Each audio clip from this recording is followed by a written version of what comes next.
Salam, selamat pagi Ibu Bapa, saudara-saudaraku yang dikasihi di dalam Tuhan kita Yesus Kristus. Berjumpa dalam sukacita bersama di pagi ini melalui Renungan Harian Toraya edisi Kamis 10 November 2022. Sejenak teduhkan hati, mari bersama untuk tunduk di hadirat Tuhan, seraya bersyukur, memuji Dia, bahkan menyatakan syafaat kita. Mari saudara-saudara, pertolongan kita adalah dalam nama Tuhan yang menjadikan langit dan bumi. Kasih karunia dan damai sejahtera dari Allah Bapa kita dan dari Tuhan Yesus Kristus menyertai kamu. Amin. Bagian firman yang akan kita renungkan untuk pagi ini dari Roma pasal 1 ayat 18 sampai 25. Sebelumnya, mari kita mohonkan kuasa dan pimpinan Roh Kudus. Kita berdoa. Bapa kami di surga, dikuduskanlah namamu, datanglah kerajaanmu di bumi seperti di surga.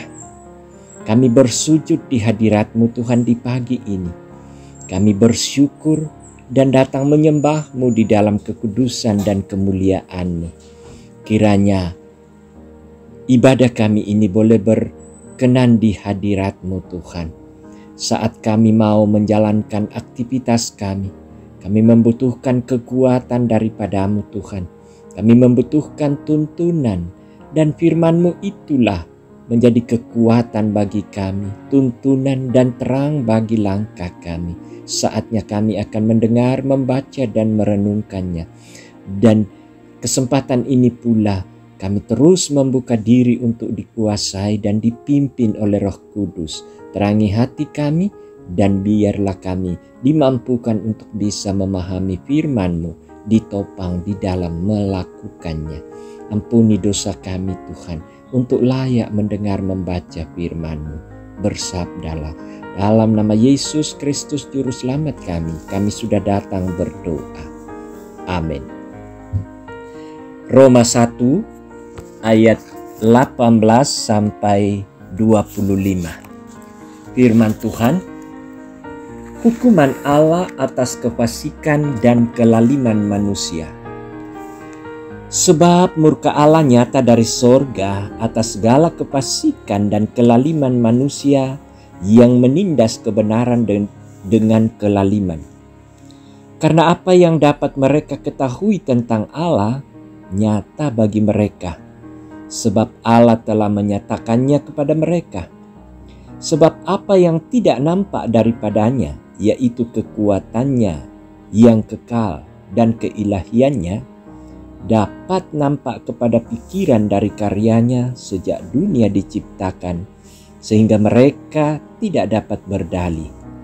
Sebab sekalipun mereka mengenal Allah, mereka tidak memuliakan Dia sebagai Allah atau mengucap syukur kepadanya. Sebaliknya pikiran mereka menjadi sia-sia dan hati mereka yang bodoh menjadi gelap. Mereka berbuat seolah-olah mereka penuh hikmat, tetapi mereka telah menjadi bodoh.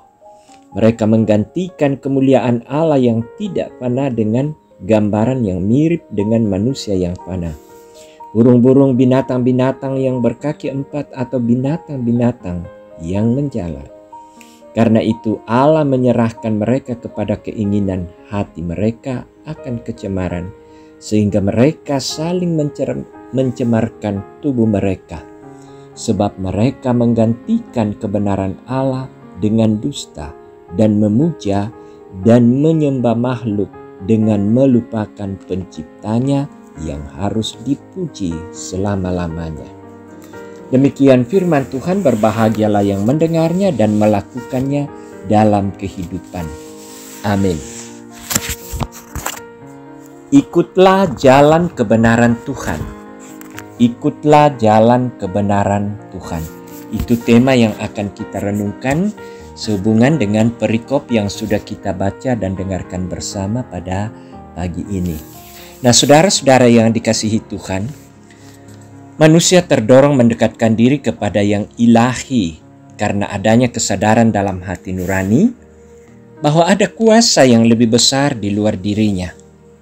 Juga melalui ciptaan, Allah menyatakan dirinya bahwa semua yang ada itu karena ada penciptanya. Saudara-saudara, di surat Rasul Paulus kepada jemaat Roma menegaskan bahwa tidak ada alasan bagi manusia manapun menyangkal adanya Sang Pencipta dan kebenarannya. Sehingga tidak benar jika manusia mempertuhan atau menyembah kepada salah satu ciptaan apapun itu.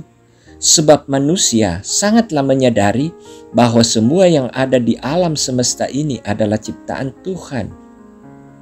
Dan sejak semula pula, Tuhan menyatakan kebenarannya dalam hati nurani setiap orang.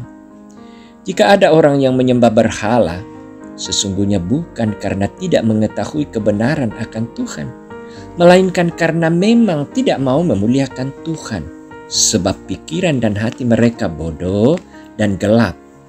Sebagai hukuman Tuhan, Ia membiarkan mereka mengikuti keinginan hatinya, sehingga mereka hidup dalam kecemaran. Kebenaran Tuhan mereka gantikan dengan dusta dan kekejian.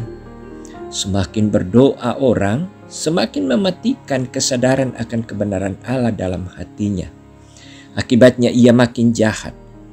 Hukuman terberat dari Tuhan adalah membiarkan kita mengikuti kemauan kita sendiri. Itu artinya kita berada di luar lindungan Tuhan. Itulah jalan kebinasaan.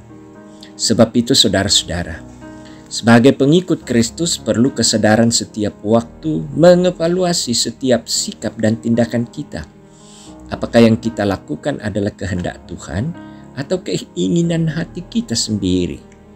Mengikuti jalan keinginan hati dapat membawa pada kebinasaan, tetapi mengikut jalan Tuhan pasti mendatangkan sukacita dan damai sejahtera. Amin.